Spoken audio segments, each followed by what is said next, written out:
ಎಲ್ಲರಿಗೂ ನಮಸ್ಕಾರ. ನಮಸ್ಕಾರ.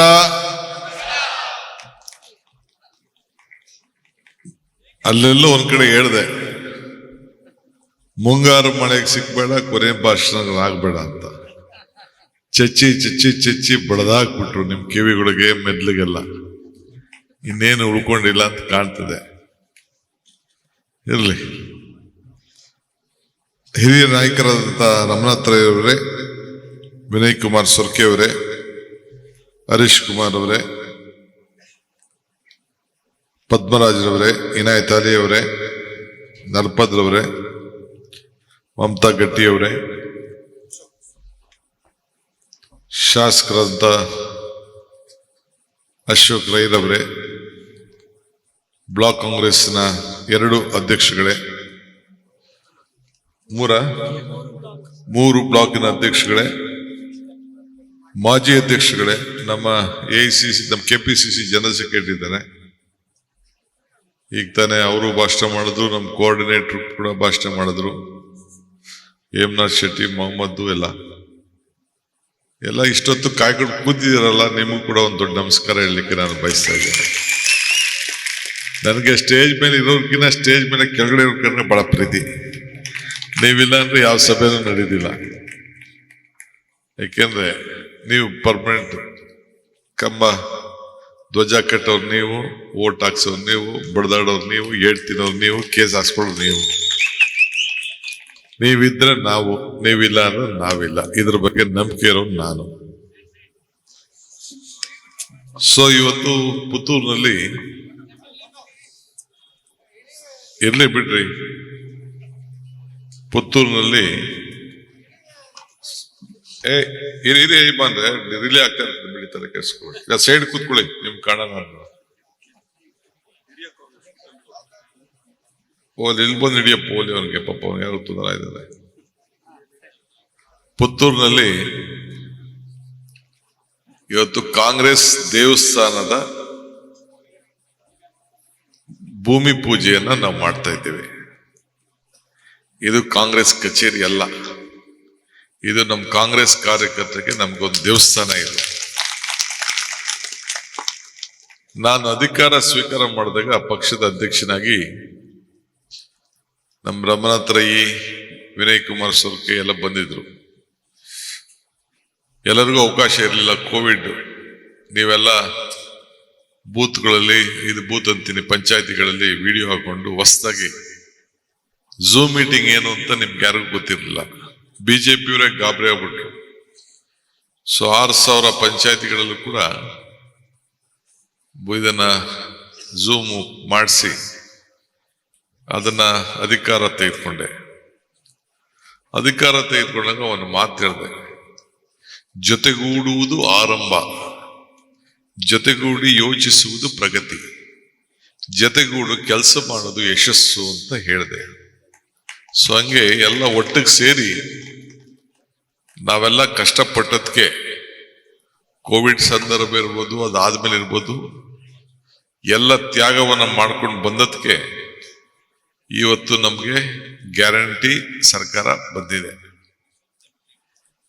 ನಮ್ಮ ಸಹ್ಯಾದ್ರಿ ಕಾಲೇಜಿನಲ್ಲಿ ರಮಣಾತ್ರಯವರೇ, ಸಹ್ಯಾದ್ರಿ ಕಾಲೇಜಿನಲ್ಲಿ ಬಂದಾಗ ರಾಹುಲ್ ಗಾಂಧಿ ಅವ್ರ ಕೈಯಲ್ಲಿ ಕೊನೆ ಗ್ಯಾರಂಟಿ ಅನೌನ್ಸ್ಮೆಂಟ್ ಮಾಡಿಸ್ತು.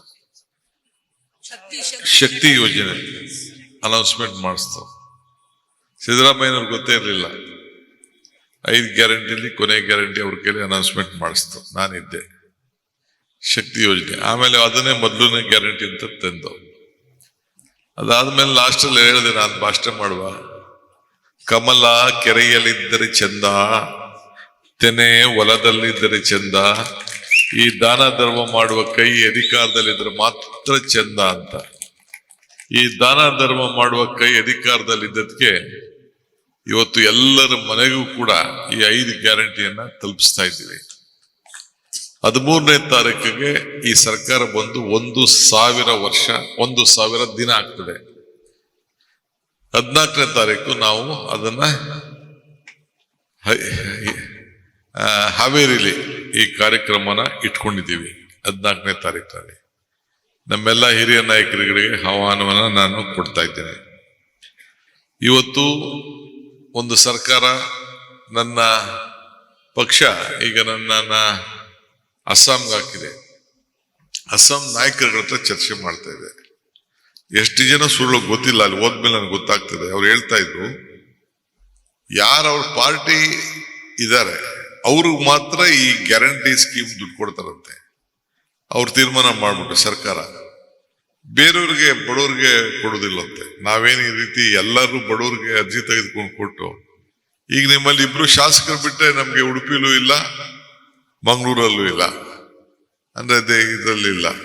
ಆದ್ರೆ ನಾವೆಲ್ಲರಿಗೂ ಕೊಡ್ತಾ ಇದೀವಿ. ಬಿಜೆಪಿಯವರು ಕೂಡ ಫುಲ್ 90% ತೆಗೆದುಕೊಳ್ತಾ ಇದ್ದಾರೆ. ಟೀಕೆ ಮಾಡೋರು ಬೇಡ ಅಂತ ಬಿಟ್ಬಿಡ್ಲಿ, ನೋಡೋಣ, ನಮ್ಗೆ ಬೇಡ ಅಂತ ಬಿಟ್ಬಿಡ್ಲಿ, ಬಸ್ಸಲ್ಲಿ ಹೋಗೋದು ಬಿಟ್ಬಿಡ್ಲಿ, ಆಗ ನಾವು ಅದನ್ನ ಒಪ್ಕೊಳ್ತೇವೆ. ಸೊ ಆದ್ರೂ ಪರವಾಗಿಲ್ಲ, ಟೀಕೆಗಳು ಸಾಯ್ತವೆ, ಕೆಲಸಗಳು ಉಳಿತವೆ. ಮುಂದಕ್ಕಾರ ಕೂಡ ದೇವರು ಈ ಮಾಲಿಂಗೇಶ್ವರ ಅವ್ರಿಗೆ ಒಳ್ಳೆ ಮನಸ್ಸು ಕೊಟ್ಟು ನಮ್ಮ ಬದುಕನ್ನ ಕಟ್ಕೊಳ್ಳಿಕ್ ಕೊಟ್ಟಿದ್ದಾರೆ. ದಿನ ನಮ್ಮ ಮನೆ ಬೆಳಗ್ತಾ ಇದ್ದಾರೆ. 200 ಯೂನಿಟ್ವರೆಗೂ ಕರೆಂಟ್ ಬರ್ತಾ ಇದೆ, ದಿನ ಅಕ್ಕಿ ಬರ್ತಾ ಇದೆ, ಮಕ್ಕಳಿಗೆ ವಿದ್ಯಾಭ್ಯಾಸಕ್ಕೆ ದುಡ್ಡು ಸಿಗ್ತಾ ಇದೆ, 2,000 ರೂಪಾಯಿ ಸಿಗ್ತಾ ಇದೆ ಅಂತ ಹೇಳಿ ಅವರೆಲ್ಲರೂ ಕೂಡ ದೊಡ್ಡ ಹೃದಯ ಶ್ರೀಮಂತಿಕೆಯ ಮತವನ್ನ ಕಾಂಗ್ರೆಸ್ ಕೊಡ್ಲಿ ಮುಂದಕ್ಕಾರು ಅಂತ ಹೇಳಿ ನಾನು ಭಗವಂತನಲ್ಲಿ ನಾನು ಪ್ರಾರ್ಥನೆಯನ್ನ ಮಾಡ್ಕೊಳ್ತೇನೆ. ಸೊ ಇಲ್ಲಿ ಗಟ್ಟಿಯಾಗಿ ನೀವೆಲ್ಲ ನಿಂತ್ಕೊಳ್ಬೇಕು. ಇವತ್ತು ರೈ ಅವರು ಕಾಂಗ್ರೆಸ್ ಕಚೇರಿ ಇವತ್ತು ಪ್ರಾರಂಭ ಮಾಡಬೇಕು ಅಂತ ಕೇಳ್ಕೊಟ್ಟು ನಾನು ಡೈಲಿ ಡೇಟ್ ಕೇಳ್ತಿದ್ದೆ. ಆಮೇಲೆ ತೀರ್ಮಾನ ಮಾಡಿದೆ, ಕಾಯ್ಕೊಂಡು ಕೂತ್ಕೊಳ್ಳೋದು ಬೇಡ, ಕೆಲಸ ಶುರು ಆಗ್ಲಿ ಅಂತ ಹೇಳಿ ಎಲ್ಲರಿಗೂ ಈಗ ಆದೇಶ ಕೊಟ್ಬಿಟ್ಟಿದ್ದೀನಿ, ಸಂದೇಶ ರವಾನೆ ಮಾಡ್ಬಿಟ್ಟಿದ್ದೀನಿ. ಯಾರ್ಯಾರು ಕಟ್ಟಬೇಕು ಜಲ್ದಿ ಶುರು ಮಾಡಿ, ಆಮೇಲೆ ಒಂದಿನ ಅದಕ್ಕೆ ಕಲ್ಲು ಹಾಕ್ಸೋಣ ಅಂತ ಹೇಳಿ ನಾನು ಹೇಳಿದ್ದೇನೆ. ಮಲ್ಲಿಕಾರ್ಜುನ್ ಖರ್ಗೆ ಸಾಹೇಬ್ರ ಕೈಲಿ, ರಾಹುಲ್ ಗಾಂಧಿ ಅವ್ರ ಕೈಲಿ ಬೆಂಗಳೂರಿನ ಕಲ್ಲು ಹಾಕ್ಸಿ, ಇಲ್ಲಿಂದ ವರ್ಚುವಲ್ ಅಲ್ಲಿ ಇಲ್ಲೊಂದು ಸಣ್ಣ ಇಲ್ಲಿ ಹೆಂಗ್ ಸ್ಕ್ರೀನ್ ಹಾಕಿ ಇಟ್ಟಿದ್ದೀರಿ, ಆ ರೀತಿ ಈ ರೀತಿ ಸ್ಕ್ರೀನ್ ಹಾಕಿ ಇಲ್ಲೇ ಕಾರ್ಯಕ್ರಮನ ಮಾಡಿ ನೋಡುವಂತ ಕೆಲಸನ, ಇಲ್ಲ ಯಾವ್ದಾರ ಸಮುದಾಯ ಭವನದಲ್ಲಿ ನೋಡುವಂತ ಕೆಲಸನ ಮಾಡಿಸುವಂತ ಕೆಲಸಕ್ಕೆ ನಾವೆಲ್ಲ ಮುಂದಕ್ಕೆ ಕೆಲಸ ಮಾಡೋಣ. ಇವತ್ತು 100 ಕಚೇರಿ ಆಗ್ಬೇಕು. ಇವತ್ತು ಈ ದೇಶಕ್ಕೆ ಸ್ವತಂತ್ರದ ನಾಯಕತ್ವವನ್ನ ಮಹಾತ್ಮ ಗಾಂಧೀಜಿಯವರು ವಹಿಸಿದ್ರು. ಆ ಜಾಗದಲ್ಲಿ ಮಲ್ಲಿಕಾರ್ಜುನ್ ಖರ್ಗೆ ಅವರು ಇವತ್ತು ಕೂತಿದ್ದಾರೆ. ಅಂದು ಗಾಂಧೀಜಿ ಇದ್ರು, ಇವತ್ತು ನಮ್ಮ ರಾಜ್ಯದ ಮಲ್ಲಿಕಾರ್ಜುನ್ ಖರ್ಗೆ ಅವರು ನಮ್ಮ ನಾಯಕರು ಕೂಡ ಇವತ್ತು ಇದ್ದಾರೆ. ಸೊ ಆ ಸವಿ ನೆನಪಿನಲ್ಲಿ 100 ಕಚೇರಿ ಮಾಡಬೇಕು ನಮ್ಮ ಕಾರ್ಯಕರ್ತರು. ಈಗ ಕೆಲವ್ರಿಗೆ ಶಾಸಕರುಗಳಿಗೆ ಕಚೇರಿ ಇರ್ತವೆ, ಶಾಸಕರು ಇಲ್ಲದೆ ಹೋದ್ರೆ ಕಚೇರಿ ಎಲ್ಲಿ ಹೋಗ್ತಾರೆ? ಯಾವ್ದಾದ್ರು ಒಂದು ಸಹಕಾರ ಸಂಸ್ಥೆಗಳಿದ್ರೆ ಅಲ್ಲಿ ಹೋಗಿ ಕೂತ್ಕೋತಾರೆ. ಸೊ ಈ ಕಾಂಗ್ರೆಸ್ ಕಚೇರಿ ಇದ್ರೆ ಅಟ್ಲೀಸ್ಟ್ ನಮ್ಮ ಕಾಂಗ್ರೆಸ್ ಕಾರ್ಯಕರ್ತರೆಲ್ಲ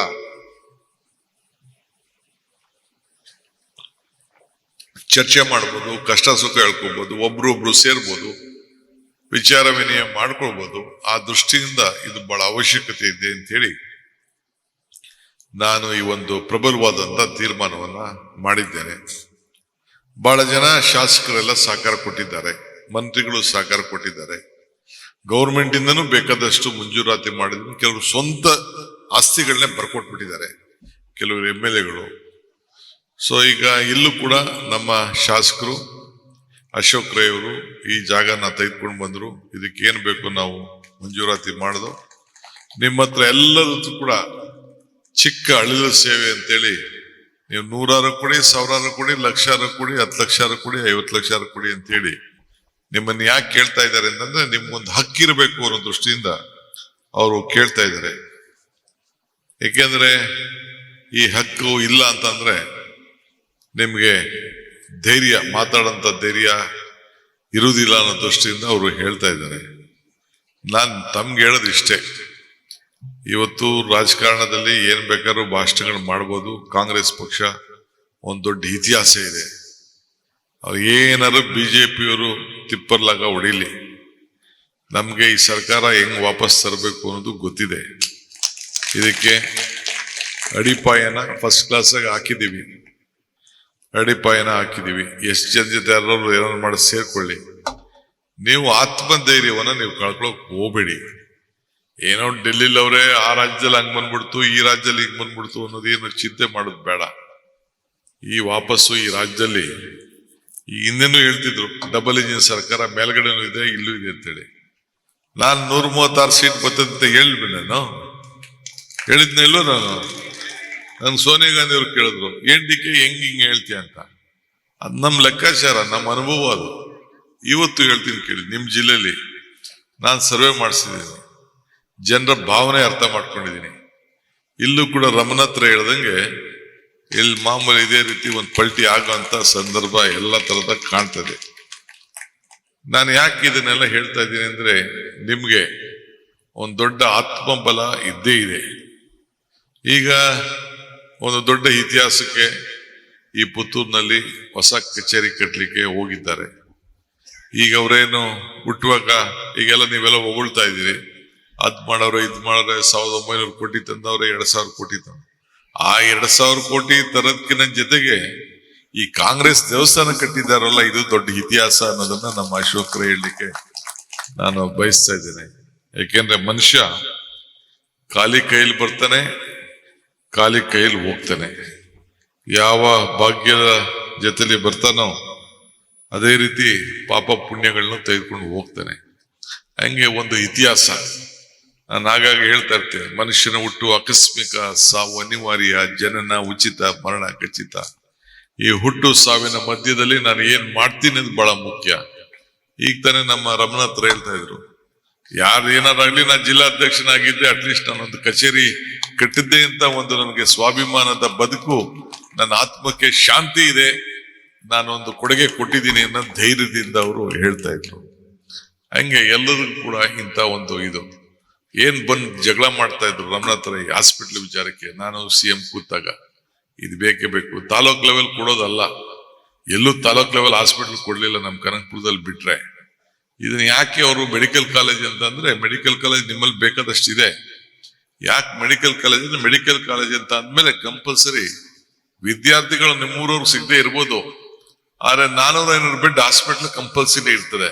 ಆ 400-500 ಬೆಡ್ ಹಾಸ್ಪಿಟ್ಲು ಫ್ರೀಯಾಗಿ ಮುಂದಕ್ಕೆ ಯಾರು ಮಂಗಳೂರಿಗೆ ಹೋಗದೆ ಇಲ್ಲೇ ಒಳ್ಳೆ ಆರೋಗ್ಯವನ್ನ ಕೊಡಬೇಕು ಅನ್ನೋ ದೃಷ್ಟಿಯಿಂದ ಅವರು ಇವತ್ತು ಆ ಮೆಡಿಕಲ್ ಕಾಲೇಜಿನ ಇವತ್ತು ಇಲ್ಲಿ ಪ್ರಾರಂಭವನ್ನ ಮಾಡಿಸಿದ್ದಾರೆ. ಸೊ ಇಲ್ಲಿ ಈಗಾಗಲೇ ಅದಕ್ಕೆಲ್ಲ ಪ್ಲಾನಿಂಗ್ ಗೀನಿಂಗ್ ಎಲ್ಲ ಕೂಡ ನಡೀತಾ ಇದೆ. ಸೊ ಹಂಗೆ ಇವತ್ತು ನೀವು ಭರವಸೆಯನ್ನು ಇಟ್ಕೊಂಡು ನೀವೆಲ್ಲ ಕೆಲಸವನ್ನ ನೀವು ಮಾಡಬೇಕು. ಪಕ್ಷದ ಅನೇಕ ಕಾರ್ಯಕ್ರಮಗಳನ್ನ ಈ ರಾಜ್ಯದಲ್ಲಿ ಈಗ ಭೂ ಗ್ಯಾರಂಟಿ ಅಂತೇಳಿ ಇವತ್ತು 1000 ದಿನಕ್ಕೆ ಒಂದು ದೊಡ್ಡ ಕಾರ್ಯಕ್ರಮ ಮಾಡ್ತಾ ಇದ್ದೀವಿ. ಅವ್ರು ಹೇಳ್ದಂಗೆ 94C ಅವೆಲ್ಲ ಏನಿದೆಯಲ್ಲ ಎಲ್ಲರೂ ಕೂಡ ಭೂಮಿನ ಗ್ಯಾರಂಟಿಯಾಗಿ ಕೊಡಬೇಕು ಅಂತ ಹೇಳಿ ವಿವಿಧ ರೀತಿ ಯೋಜನೆಯಲ್ಲಿ ಕೃಷ್ಣ ಬೈರೇಗೌಡರು ಬಂದ್ಮೇಲೆ ಕೆಲವರಿಗೆ ಸಮಾಧಾನ ಇಲ್ಲದೆ ಇರ್ಬೋದು, ಆದ್ರೆ ನಾವೆಲ್ಲ ಕಾನೂನು ಚೌಕಟ್ಟಿನಲ್ಲಿ ಇದನ್ನೆಲ್ಲ ಮಾಡಿ ದಾಖಲೆಗಳನ್ನ ಮಾಡುವಂತ ಕೆಲಸ ಮಾಡ್ತಾ ಇದ್ದೀವಿ. ಇವತ್ತು ನಿಮ್ಗೆ ದೊಡ್ಡ ನಂಬಿಕೆ ನಮ್ಮ ಮೇಲಿದೆ. ಸವಾಲುಗಳು ಬೇಕಾದಷ್ಟು ಬರ್ತಾನೆ ಇರ್ತವೆ, ಸವಾಲುಗಳನ್ನ ಎದುರಿಸೋಣ. ಈಗ SIR ಬರ್ತಾ ಇದೆ, ಬಹಳ ಹುಷಾರಾಗಿರಿ. ನಮ್ಮ ಓಟ್ಗಳನ್ನ ತೆಗಿಲಿಕ್ಕೆ ಒಂದು ದೊಡ್ಡ ತಂತ್ರ ನಡೀತಾ ಇರ್ತದೆ. ಬ್ಯಾಕ್ವರ್ಡ್ ಕ್ಲಾಸು, ಮೈನಾರಿಟಿ ಓಟು, ಬೇರೆ ಶೆಡ್ಯೂಲ್ ಕ್ಯಾಸ್ಟ್ ಓಟ್ಗಳನ್ನ ತೆಗಿಲಿಕ್ಕೆ ಒಂದು ದೊಡ್ಡ ತಂತ್ರ, ಹೊರಗಡೆ ಇದ್ದವ್ರ ತಂತ್ರ ಕೂಡ ಇದನ್ನ ನಡೀತಾ ಇದೆ. ಈಗ ಅಲ್ಲಿ ಅವ್ರು ಹೇಳ್ದಂಗೆ ಮಮತಾ ಬ್ಯಾನರ್ಜಿ ಯಾವ ರೀತಿ ಹೋರಾಟ ಮಾಡಿದ್ರು ಅಂತಾವೆಲ್ಲ ನೋಡಿದಿರಿ. ನಮ್ಮಲ್ಲೂ ಕೂಡ SRI ಈಗಾಗಲೇ ಮ್ಯಾಪಿಂಗ್ ನಡೀತಾ ಇದೆ. ಪ್ರತಿ ಬೂತ್ ನಲ್ಲೂ ಕೂಡ BLAಗಳು ಕಂಪಲ್ಸರಿ ಮಾಡಬೇಕು, BLAಗಳು ಹೋಗ್ಬೇಕು, ವೋಟರ್ ಲಿಸ್ಟ್ ನೋಡ್ಬೇಕು. ನಮ್ಮ ಓಟನ್ನ ನಾವು ಉಳಿಸ್ಕೊಳ್ಳಿಕ್ಕೆ, ನಮ್ಮ ಜನದ ಓಟನ್ನ ಎಲ್ಲೇ ಕೆಲಸ ಮಾಡ್ತಾ ಇರ್ಲಿ, ಎಲ್ಲೇ ಉದ್ಯೋಗ ಮಾಡ್ತಾ ಇರ್ಲಿ, ಎಲ್ಲೇ ವಿದ್ಯಾಭ್ಯಾಸ ಮಾಡ್ತಾ ಇರ್ಲಿ, ಅದನ್ನೆಲ್ಲ ಕೂಡ ಮಾಡ್ಕೊಂಡು ಹೋಗ್ಬೇಕು. ಸವಾಲುಗಳು ಕೂಡ ಬೇಕಾದಷ್ಟು ಬರ್ತಾ ಇರ್ತದೆ, ಸವಾಲನ್ನು ನಾವು ಎದುರಿಸಲೇಬೇಕಾಗ್ತದೆ. ಈ ಹಿನ್ನೆಲೆಯಲ್ಲಿ ಹುಷಾರು. ನಾನು ವಿಶೇಷವಾಗಿ ನಮ್ಮ ಬ್ಲಾಕ್ ಕಾಂಗ್ರೆಸ್ ಅಧ್ಯಕ್ಷರಿಗೆ ಎಲ್ಲ ಬೂತ್ನ BLAಗಳಿಗೆ ಅಲ್ಲಿ ಟ್ರೈನಿಂಗ್ ಮಾಡಿದ್ದಾರೆ ಅನ್ನೋದು ಕೂಡ ವಿಚಾರ ತಿಳಿಸ್ತು. ಸೊ ಎಲ್ಲ ಕೂಡ ನಮ್ಮ ಹೇಮನಾಥ್ ಶೆಟ್ಟಿ ಕೂಡ ಹೇಳಿದ್ರು, ನಮ್ಗೆ ಈಗ ಭಾಷಣದಲ್ಲಿ ಕೂಡ ಮಾತಾಡಿದ್ರು. ತಮಗೆ ನಾನು ಹೇಳೋದಿಷ್ಟೇ, ಈ ರಾಜ್ಯದಲ್ಲಿ ಒಂದು ಉತ್ತಮವಾದಂತ ಸರ್ಕಾರ, ಮಾಧ್ಯಮದಲ್ಲಿ ಬರೋದು ಇರೋದೆಲ್ಲ ಸುಮ್ನೆ ಅವ್ರಿಗೇನು ನ್ಯೂಸ್ ಇಲ್ಲ, ಏನೇನೋ ನ್ಯೂಸ್, ಭಿನ್ನಾಭಿಪ್ರಾಯಗಳು, ಗುಂಪುಗಳು ಅಂತೆಲ್ಲ ಮಾಡ್ತಾರೆ. ಯಾವ ಗುಂಪು ಇಲ್ಲ, ಒಂದೇ ಒಂದು ಗುಂಪು ನಮ್ಮಿರೋದು, ಅದು ಕಾಂಗ್ರೆಸ್ ಗುಂಪು. ಹೈಕಮಾಂಡ್ ಏನ್ ಹೇಳ್ತಾರೆ ಆ ರೀತಿ ಕೇಳ್ಕೊಂಡು ಎಲ್ಲರೂ ಕೂಡ ನಾವು ಹೋಗ್ತಾ ಇರ್ತೀವಿ. ಯಾರು ಇಲ್ಲಿ ಯಾವ ಗುಂಪು ಇಲ್ಲ, ಏನೂ ಇಲ್ಲ. ಈಗೆಲ್ಲ ನಮ್ಮ ಈ ಜಿಲ್ಲೆಯಲ್ಲೂ ಅಷ್ಟೇ, ಈಗ ಪಾರ್ಲಿಮೆಂಟ್ ಅಲ್ಲಿ ನಾವೆಲ್ಲ ಸೇರಿ ಒಟ್ಟಿಗೆ ಕೆಲಸ ಮಾಡಿದ್ದಾರೆ. ಓಟ್ ನಮ್ ಕಡಿಮೆ ಆಗಿರ್ಬೋದು, ಬಟ್ ನನಗೆ ಮಾತ್ರ ವಿಶ್ವಾಸ ಇದೆ, ನೆಕ್ಸ್ಟ್ ಟೈಮು ದಕ್ಷಿಣ ಕನ್ನಡ ಜಿಲ್ಲೆ, ಉಡುಪಿ ಜಿಲ್ಲೆ ಎರಡು ಕಡೆ ಕೂಡ ಹಿಂದೆ ಯಾವ ರೀತಿ ಸುಮಾರು 10 ಸೀಟ್ ಬರ್ತಿತ್ತು ಆ ರೀತಿ ಬಂದೇ ಬರ್ತದೆ ಅನ್ನೋದು ಕೂಡ ನಮ್ಗಿದೆ. ಈ ಅಂಬೇಡ್ಕರ್ ಅವರು ಹೇಳ್ತಾರೆ, ಇತಿಹಾಸ ಮರ್ತವನು ಇತಿಹಾಸ ಸೃಷ್ಟಿ ಮಾಡ್ಲಿಕ್ಕೆ ಸಾಧ್ಯ ಇಲ್ಲ ಅಂತೇಳಿ. ಹಂಗೆ ಈ ರಾಜ್ಯದಲ್ಲಿ ಮತ್ತೆ ಇತಿಹಾಸ ಸೃಷ್ಟಿ ಆಗೇ ಆಗ್ತದೆ, ಮತ್ತೆ ಕಾಂಗ್ರೆಸ್ ಸರ್ಕಾರ ಬಂದೇ ಬರ್ತದೆ. ನಮ್ಮ ಸಂವಿಧಾನ ರಕ್ಷಣೆ ಮಾಡ್ಲಿಕ್ಕೆ ನಾವಿದ್ದೀವಿ. ಈ ದೇಶಕ್ಕೆ ಸ್ವಾತಂತ್ರ್ಯ ತಂದು ಕೊಟ್ಟಿದ್ದೀವಿ, ಈ ದೇಶಕ್ಕೆ ರಾಷ್ಟ್ರಧ್ವಜ ತಂದು ಕೊಟ್ಟಿದ್ದೀವಿ, ರಾಷ್ಟ್ರಗೀತೆ ಕೊಟ್ಟಿದ್ದೀವಿ, ಎಲ್ಲ ಕೊಟ್ಟಿದ್ದೀವಿ.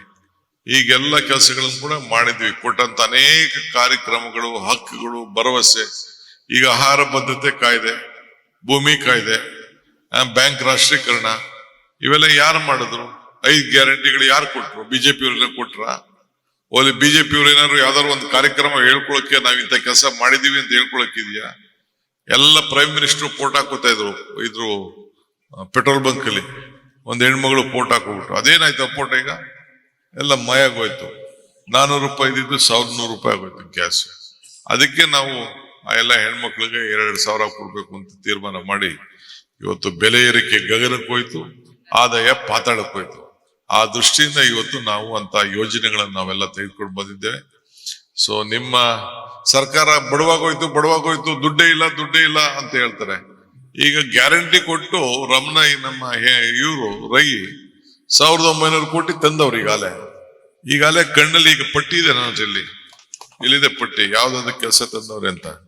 ಇನ್ನ 1000 ಕೋಟಿದು ಇನ್ನ ವಾಪಸ್ ರಿಲೀಸ್ ಆಗ್ಬೇಕಾಗಿದೆ. ಈಗ 1900 ಕೋಟಿ ಬಂದ್ಬಿಟ್ಟಿದೆ, ಇನ್ನ 1052 ಕೋಟಿ ಇನ್ನ ಈಗಾಗಲೇ ಪೈಪ್ ಲೈನ್ ಅಲ್ಲಿ ಇದೆ. ಇಷ್ಟು ಯಾರು ಸಣ್ಣ ಪಣ್ಣ MLA ತರ ಕಾಯ್ತದ? ಯಾವ ಅಧಿಕಾರ? ನಮ್ಮ ಕ್ಷೇತ್ರದಲ್ಲೂ ಇಷ್ಟು ದುಡ್ಡು ಬಂದಿಲ್ಲ. ನನ್ನ ಕ್ಷೇತ್ರದಲ್ಲಿ ಅಷ್ಟು ದುಡ್ಡು ಈ ಇವರು ನಮ್ಮ ಅಶೋಕ್ ಬಂದ. ನಿಜವಾಗ್ಲೂ ನಾನು ಹೇಳ್ತೇನೆ, ನಮ್ಮ ಕ್ಷೇತ್ರದಲ್ಲಿ ಇಷ್ಟು ದುಡ್ಡು ನಾ ಇನ್ನ ತಗೊಂಡು ಹೋಗಿಲ್ಲ, ನಾ ಕೇಳಕ್ಕೆ ಹೋಗಿಲ್ಲ ಇನ್ನ. ಸೊ ಹಂಗೂ ಜನ ಓಟ್ ಹಾಕ್ಬಿಟ್ರು ನನಗೆ. 1,23,000 ಗೆಲ್ಸ್ಬಿಟ್ರು. ನಾ ಬರೀ ಓಟ್ ಹಾಕಕ್ ಹೋದವನು, ಇದಕ್ಕೆ ನಾಮಿನೇಷನ್ ಹೋದವನು, ತಿರ್ಗಾ ಓಟ್ ಹಾಕಕ್ ಹೋದೆ. ಏನ ಜನ ಪಾಪ ಬುದ್ಧಿವಂತಿಕೆಯಿಂದ ಇರ್ಲಿ ನಮ್ಮ ಹುಡುಗ ಅಂತ ಹೇಳಿ ಎಲ್ಲಾ ಪಾರ್ಟಿಯವರು ಸೇರಿ ಓಟ್ ಹಾಕಿ ನನ್ನ ಗೆಲ್ಸಿ ಮಾಡಿದ್ರ. ಕನಕಪುರ ಪ್ರಗತಿ ಆಗಿದ್ಯಾ? ಇರ್ಲಿ, ಏನೋ ನೀವ್ ಹೇಳ್ದಂಗೆ ಏನ್ ಬೇಕಾದ್ರೆ ಆಗ್ಲಿ, ನಡೀರಿ. ಸೊ ಹಂಗೆ ನಮ್ಮ ಕೊಡಗೈ ದಾನಿ ಅಶೋಕ್ ರೈ ಅವರು, ನಾನು ಹೋದ ವರ್ಷ ಬಂದಿದ್ದೆ, ಈ ವರ್ಷ ಚೀಫ್ ಮಿನಿಸ್ಟರ್ ಬಂದಿದ್ರು. ಎಲ್ಲ ಕೂಡ ಜನರಿಗೆ ಸಹಾಯ ಮಾಡಿ ಅವ್ರದೇ ಆದಂತ ಟ್ರಸ್ಟ್ ಮುಖಾಂತರ ಮಾಡಿದ್ದಾರೆ. ಇನ್ ಕೆಲವು ನನ್ನ ಹತ್ರ ವಿದ್ಯೆಗಳಿದೆ, ಅದೆಲ್ಲ ಮುಂದಕ್ಕೆ ನಿಮ್ಮ MLA ನಾನು ಹೇಳ್ಕೊಡ್ತೀನಿ. ನನ್ನ ಹತ್ರ ಮೊನ್ನೆ ಕನಕೋತ್ಸವ ಮಾಡಿದ್ದೆ, ಕೆಲವರೆಲ್ಲ ಬಂದಿದ್ರು, ಬಂದು ನೋಡ್ಕೊಂಡು ಹೋದ್ರು. ಯಾವ ರೀತಿ ನಮ್ಮ ಓಟು ನಮ್ ಬೀಳ್ತವೆ, ಬೇರೆ ಓಟ್ನ ಯಾವ ರೀತಿ ತಗೋಬೇಕು ಅಂತ ಕೆಲವು ವಿಚಾರಗಳಿದೆ. ಅದನ್ನೆಲ್ಲ ಅವ್ರಿಗೆಲ್ಲ ಮುಂದಕ್ಕೆ ನಮ್ಮ ಕ್ಯಾಂಡಿಡೇಟ್ಗಳನ್ನ ರೆಡಿ ಮಾಡ್ತೀನಿ. ರೆಡಿ ಆಗಿರಿ. 28ಗೆ ನಿಮ್ದೇ ಸರ್ಕಾರ ಇದೇ ಕಚೇರಿಗೆ ಮತ್ತೆ ಬಂದು ನನ್ನ ಕೈಲೇನೆ ಆದಷ್ಟು ಜಲ್ದಿ ಪ್ರಾರಂಭ ಮಾಡಿ ಬಹಳ ಸಂತೋಷದಿಂದ ಬಂದು ಉದ್ಘಾಟನೆ ಮಾಡುವಂತ ಕೆಲಸ ನಾನು ಮಾಡ್ತೀನಿ. ನಮ್ಮ ನಲ್ಪದವರು ಕೂಡ, ಅವರು ಕೂಡ ನನ್ನ ಜೊತೆ ಇವತ್ತು ಬಂದಿದ್ದಾರೆ, ಇನಾಯತ್ ಬಂದಿದ್ದಾರೆ, ಬೇರೆ ಎಲ್ಲ ಲೀಡರ್ಸ್ ಎಲ್ಲ ಕೂಡ ಬಂದಿದ್ದಾರೆ. ಎಲ್ಲರೂ ಕೂಡ ಯೂತ್ ಕಾಂಗ್ರೆಸ್ ಅವ್ರು ಬಂದಿದ್ದಾರೆ, ಮಹಿಳಾ ಕಾಂಗ್ರೆಸ್ ಅವ್ರು ಬಂದಿದ್ದಾರೆ, ಎಲ್ಲ ಅಧ್ಯಕ್ಷರುಗಳು, ನಮ್ಮ ಸೇವಾದಳ, ಬ್ಯಾಕ್ವರ್ಡ್ ಕ್ಲಾಸ್ ಎಲ್ಲ ಲೀಡರ್ಗಳೆಲ್ಲ ಬಂದಿದ್ದಾರೆ. ಇವತ್ತು ಎಲ್ಲರೂ ಕೂಡ ಇದ್ದಾರೆ. ಅವ್ರು ಎಂತಕ್ಕೆ ಬಂದಿದ್ದಾರೆ? ನಿಮ್ಗೆ ಶಕ್ತಿ ಕೊಡಬೇಕು ಅಂತ ಬಂದಿದ್ದಾರೆ. ಹಂಗೆ ನಾನು ಕೂಡ ಇವತ್ತು ಕಾಂಗ್ರೆಸ್ ಕಚೇರಿಯ ಉದ್ಘಾಟನೆಗೆ, ಇದು ಶಂಕುಸ್ಥಾಪನೆಗೆ ಬಹಳ ಸಂತೋಷದಿಂದ ಬಂದಿದ್ದೇನೆ. ಎಲ್ಲ ಲೀಡರ್ಗಳು ಮಾತು ಕೇಳಿದ್ದೇನೆ. ಚೆಚ್ ಹಾಕ್ಬಿಟ್ರು ಎಲ್ಲ ಲೀಡರ್ಗಳು. ಸ್ಪೀಡ್ ನೋಡಿದ್ರೆ ಯಾರಿಗಾರು ಹೊಡೆದು ಬಿಡ್ತಾರೇನೋ ಅಂತಿದ್ರು.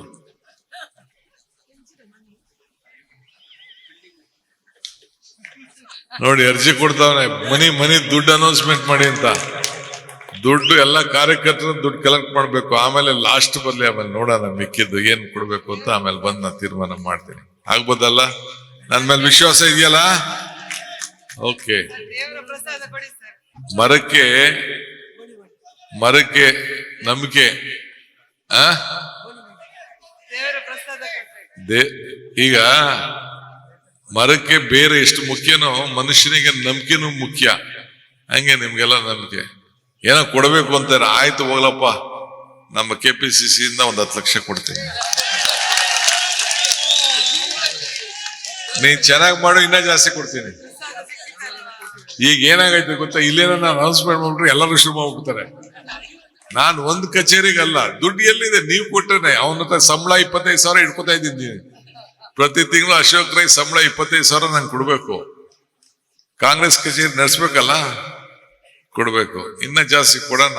ಈಗ ಅನೌನ್ಸ್ ಮಾಡೋದು ಬೇಡ, ಇಷ್ಟು ಮಾಡಿ ಮಿಕ್ಕಿದ ಕೆಲಸ ಮಾಡೋಣ. ನಮಸ್ಕಾರ.